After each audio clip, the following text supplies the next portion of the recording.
यौन स्वास्थ्यमा गाँजाको के कस्तो प्रभाव हुन सक्छ? पुरुषहरूमा यसले लिङ्गमा कडापन विकास गर्छ र महिलाहरूमा चिप्लो पानी निस्किने अवस्था सिर्जना गर्छ।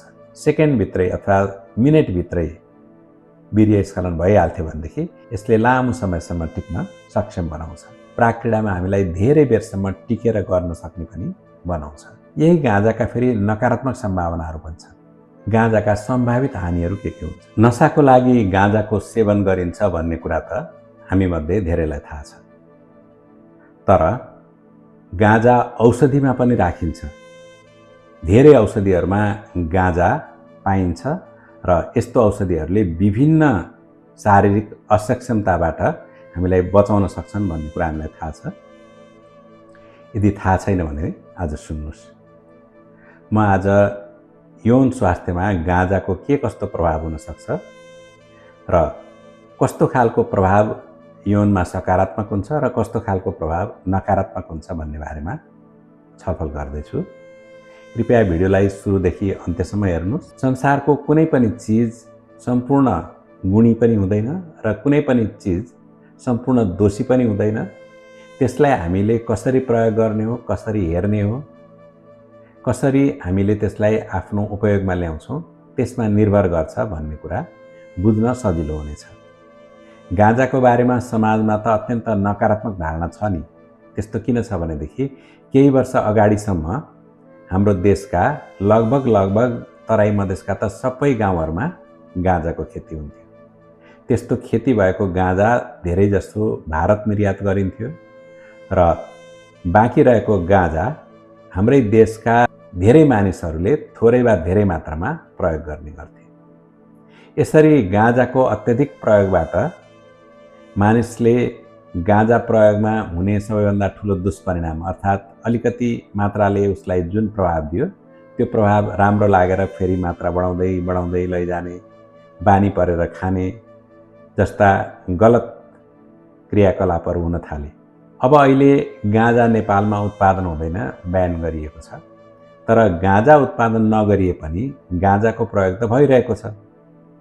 पहिले नेपालमै उत्पादन हुँदा पाइने भन्दा महँगो मूल्यमा यो विदेशबाट नेपालमा आउँछ र नेपालीहरूले गाँजाको प्रयोग गर्ने गर्छन्। नसा गर्ने मान्छेहरूले गाँजा भयो, अफिम भयो, भाङ भयो, दतुरो भयो, रक्सी भयो, जहाँबाट पनि खोजेर ल्याएर प्रयोग गर्छन् नि त। उनीहरूले मूल्यको पनि पिर गर्दैनन्। अहिले संसारभरि गाँजाको खेती गाँजा खानैको लागि भन्दा पनि औषधि मूल्यको लागि गरिन्छ भनेर भनिन्छ, जुन केही हदसम्म सही कुरा पनि हो। थुप्रै औषधिहरू यस्ता छन् जसमा थोरै धेरै गाँजाको प्रयोग गरिन्छ। हाम्रै देशमा बन्ने विभिन्न आयुर्वेदिक औषधिहरूमा पनि गाँजा चाहिन्छ। गाँजा त्यसको एउटा महत्त्वपूर्ण घटक हुन्छ त्यो औषधिको। एलोपेथिक औषधिहरूमा पनि गाँजाको प्रयोग गर्ने गरिन्छ। क्यानाबिस इन्डिका भन्ने एक किसिमको गाँजा हाम्रो मुलुकको वरिपरि अर्थात् दक्षिण एसियामा खेती हुने गरेको गाँजाको भेराइटी हो।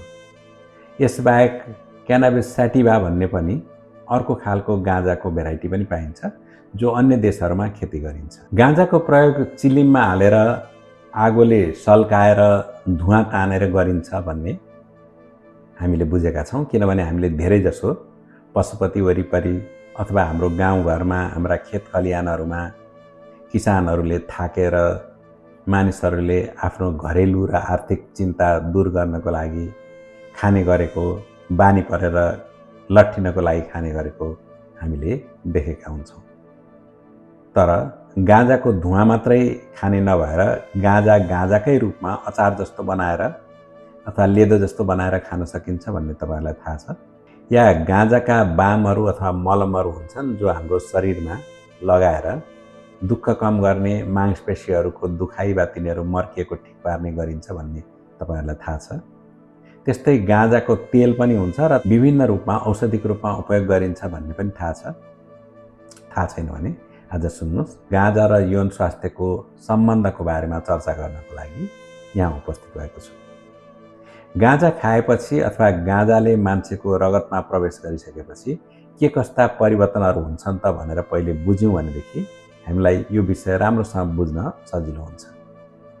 गाँजा चाहे त्यो सुँगेर होस् अर्थात् धुवाँबाट होस्, खाएर होस् अर्थात् पेटबाट एब्जर्ब भएर होस्, बाम अथवा मलमको तरिकाले हाम्रो छालाबाट एब्जर्ब भएर होस्, या तेलको रूपमा हाम्रो शरीरका विभिन्न तन्तुबाट एब्जर्ब भएर होस्, त्यसले हाम्रो शरीर र मस्तिष्क दुईटालाई अलग अलग किसिमले प्रभावित गर्छ।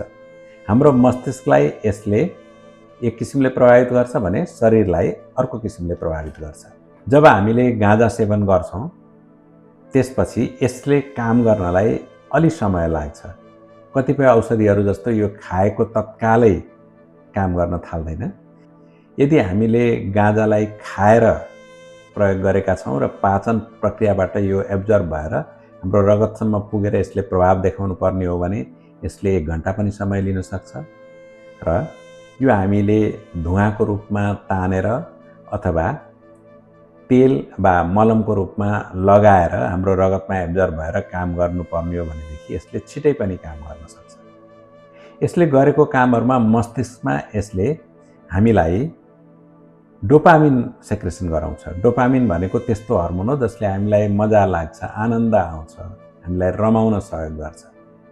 थोरै मात्रामा प्रयोग गर्दाखेरि सुरुमा यस्तो खालको डोपामिनको सेक्रेसनले हामीलाई लट्ठ बनाउँछ, आनन्दित बनाउँछ र संसार अत्यन्त सहज छ भन्ने भान पार्छ। यसबाहेक हामीलाई भएका चिन्ता, अवसाद, आर्थिक अथवा सामाजिक कारणले उत्पन्न भएका तनावहरू सबैलाई दूर गर्नको लागि हाम्रो मस्तिष्कलाई तयार गर्छ, जसले गर्दाखेरि हाम्रा शरीरका भित्री इच्छा आकांक्षाहरू प्रखर भएर बाहिर आउँछन्। त्यो कुराले गर्दाखेरि हामीलाई यौन उत्तेजना पनि यसले बढाउँछ। यौन उत्तेजना हुँदै नहुने अथवा यौन उत्तेजना घटेका मान्छेहरूमा पनि हाम्रो हर्मोन सक्रिय भएर हाम्रो मनमा उत्तेजना पैदा हुन्छ र शरीरमा उत्तेजना नगराउने कुनै तत्त्वहरू एक्टिभ भइरहेका छन् भने पनि तिनीहरूको प्रभावलाई घटाएर यसले हाम्रो शारीरिक उत्तेजना पनि कायम गर्छ। अर्थात् पुरुषहरूमा यसले लिङ्गमा कडापन विकास गर्छ र महिलाहरूमा चिप्लो पानी निस्किने अवस्था सिर्जना गर्छ। सुरुमा जब हामीले गाँजा प्रयोग गर्न सुरु गर्छौँ थोरै मात्रामा, त्यतिखेर यसले सकारात्मक प्रभाव पुर्याउँछ र हाम्रो स्तम्भन शक्ति बढाउँछ। अर्थात् हामीलाई सेकेन्डभित्रै अथवा मिनेटभित्रै वीर्यस्खलन भइहाल्थ्यो भनेदेखि यसले लामो समयसम्म टिक्न सक्षम बनाउँछ। त्यसो गर्नुको कारण यसले हाम्रो शरीरका सबै रिफ्लेक्सहरूलाई स्लो गरिदिने कारणले हो। चेतनाको टाइम ल्याप्सको हाम्रो जानकारी, मस्तिष्कको जानकारी हुने केन्द्रलाई प्रभावित गर्छ र ढिलोसम्म हामीलाई टिक्न सक्ने बनाउँछ। यसरी गाँजाको थोरै प्रयोग, कहिलेकाहीँ मात्र गरिने प्रयोगले हामीलाई उत्तेजनामा पनि सकारात्मक प्रभाव पार्छ, लामो टिक्ने कुरामा पनि सकारात्मक प्रभाव पार्छ र हामीले जसलाई छुन्छौँ, छाम्छौँ यौनिक रूपमा त्यस्तो चेतनालाई पनि प्रखर बनाउँछ र हामीलाई प्रशस्त आनन्द पैदा गर्छ। यो भएपछि हामी गाँजाको अत्यधिक सेवन गर्नतिर लाग्छौँ, किनभने मान्छेको स्वभावै हो, एकचोटि मजा भयो भनेदेखि त्यसलाई त्यसको अन्तिम हदसम्म नपुर्याइकन उसले छोड्दैन। कतिपय व्यक्तिहरू भने आफ्नो मनलाई अनुशासनमा बाँध्न सक्षम हुन्छन् र उनीहरूले गाँजाको दुई पाटे अर्थात् यसले यौन क्रियालाई थोरै मात्रामा कहिलेकाहीँ प्रयोग गर्दाखेरि अत्यन्त सकारात्मक प्रभाव पुर्याउने कुरा र सधैँ जसो अलि धेरै मात्रामा गाँजा सेवन गरिरहनु पर्ने मान्छेहरूलाई नकारात्मक पार्ने कुरा बुझेका छौँ भनेदेखि जे प्रयोजनको लागि प्रयोग गर्न लागेको हो त्यसै बेलामा मात्रै थोरै मात्रामा खान सिक्छौँ र यसले हामीलाई सकारात्मक प्रभाव पार्छ। यही गाँजाका फेरि नकारात्मक सम्भावनाहरू पनि छन्। सकारात्मक सम्भावनामा एउटा छुट्टै छ, हामीलाई खाना रुच्ने, निन्द्रा राम्रोसँग पर्ने पनि यसले गराउन सक्छ। त्यसरी खाएपछि थोरै मात्रामा हामीले गाँजा सेवन गरेका छौँ भनेदेखि हाम्रो पाचन पनि राम्ररी हुन्छ, किनभने आन्द्रामा खानेकुरा बग्ने जुन प्रक्रिया हो त्यसलाई पनि यसले स्लो पार्छ केही र त्यसले गर्दाखेरि खाना राम्रोसँग पच्न र त्यसबाट एब्जर्ब हुन पनि सजिलो हुन्छ। गाँजाका सम्भावित हानिहरू के हुन्छ? अघि नै मैले भनेको सम्भावित फाइदाहरू गाँजाको थोरै मात्रामा समय समयमा आवश्यकता अनुसार सेवन गर्ने कुरासँग जोडिएको छ भने गाँजालाई जतिखेर पनि अत्यधिक मात्रामा सेवन गरिरहने व्यक्तिलाई गाँजाका हानिहरूको सम्भावना बढी हुन्छ। गाँजाले गर्न सक्ने हानिहरूमा अघि हामीले जे कुरा भन्यौँ फाइदा हुन सक्ने सम्भावनामा ठ्याक्कै तिनै कुराहरू पर्छन्। गाँजाले हाम्रो यौन उत्तेजनालाई घटाइदिन्छ, अर्थात् हाम्रो सेक्स हर्मोनको सक्रियतालाई घटाइदिन्छ। हाम्रो सेक्स हर्मोन सक्रिय भइहाल्यो भनेदेखि पनि यसले दिने फाइदा हो नि, हो त्यो फाइदा ठ्याक्कै उल्टो रूपमा काम गर्छ। लिङ्गमा कडापन विकास हुने अप्ठ्यारो हुन्छ र कडापन विकास भइहाले पनि छिटो स्खलन हुन सक्छ। खानेकुरा खान मन लाग्दैन, अरुचि हुन्छ र खानेकुरा खाइहाले पनि त्यो ढिलोसम्म नपचेर आन्द्रामै सुक्छ र हामीलाई कब्जियत उत्पन्न गराउन सक्छ। हाम्रो मन परेको, हामीलाई राम्रो लागेको मान्छेलाई छुँदाखेरि जुन यौनिक आकर्षण हुन्छ, जुन छुँदाखेरि मजा आउँछ, जुन टचको सेन्सेसन यसले बढाउँछ, गाँजा थोरै मात्रामा कहिलेकाहीँ सेवन गर्दा भन्यौँ, त्यही कुरालाई फेरि हामीले अत्यधिक मात्रामा जहिले पनि गाँजा सेवन गऱ्यौँ भनेदेखि त्यसले हामीलाई छुँदाखेरि अथवा हामीले यौनिक रूपमा कसैलाई अँगालो मार्दा, हामीले छुँदा, हामीले मुहाई खाँदाखेरि आउने आनन्द नै हराएर जान्छ। बिस्तारै बिस्तारै त्यही सुख, त्यही आनन्द प्राप्त गर्नको लागि अझ धेरै गाँजाको सेवन गर्नुपर्ने हुन्छ, अझ धेरै मात्रामा गाँजा प्रयोग गर्नुपर्ने हुन्छ र त्यो मात्रामा पनि फेरि अर्कोचोटि काम गर्दैन। यसो गर्दै जाँदाखेरि कुनै न कुनै दिन त्यसले कुनै पनि किसिमको आनन्द नआउने, बरु झर्को लाग्ने जस्तो बनाउन सक्छ। गाँजाको सेवन र यसको डोज अर्थात् यो हामीले कति सेवन गर्छौँ भन्ने कुरा यसका सकारात्मक प्रभाव र यसका नकारात्मक प्रभावहरूसँग प्रत्यक्ष रूपमा जोडिएको छ।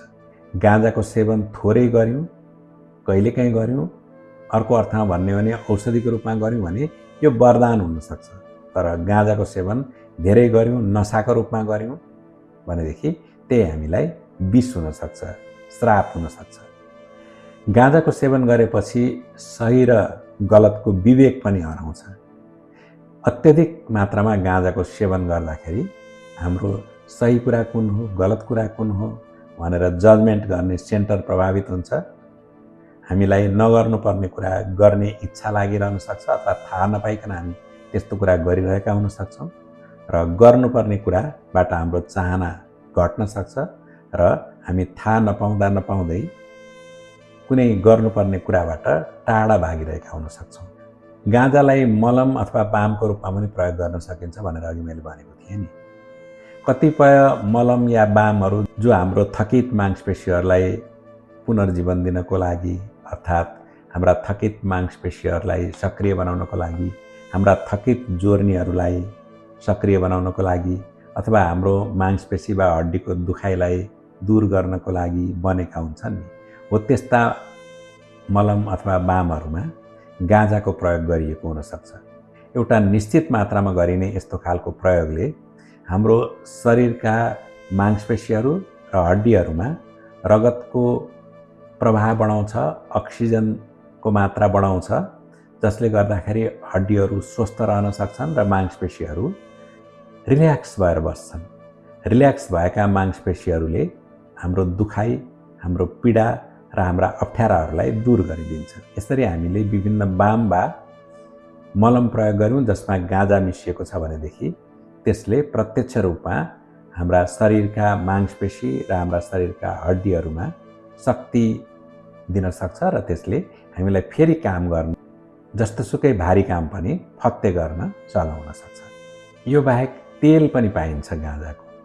गाँजाको तेलले पनि जसरी अघि मैले मलम वा बाममा भने नि, हो त्यसै गरी हाम्रो शरीरमा प्रयोग गर्दाखेरि त्यसले जुन अङ्गमा प्रयोग गरिएको हो त्यो अङ्गमा कुनै दुखाइ छ, कुनै पीडा छ, कुनै किसिमको सङ्कुचन छ, रगत प्रवाह कम भएर त्यसको कार्यक्षमतामा कमी आएको छ या त्यहाँ दुखेको छ, त्यहाँ मर्किएको छ भने त्यसलाई ठिक गर्न सहयोग गर्छ।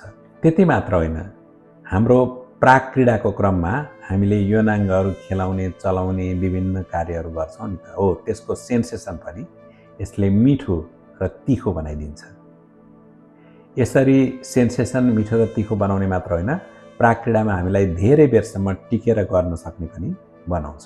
यसले रगतको सप्लाई बढाउने कारणले गर्दाखेरि हाम्रा जति पनि यौनाङ्गहरू छन्, रगतको प्रवाह यसको प्रयोगले गर्दाखेरि बढ्छ र रगतको प्रवाह बढेको कारणले गर्दाखेरि अक्सिजन सप्लाई त्यो अङ्गहरूमा बढी हुन्छ र अक्सिजन सप्लाई निरन्तर रूपमा भइसकेपछि त्यसले त्यो शरीरका तन्तुहरूको क्षयलाई कम गर्छ र त्यसलाई उज्यालो, चम्किलो र आकर्षक बनाउँछ।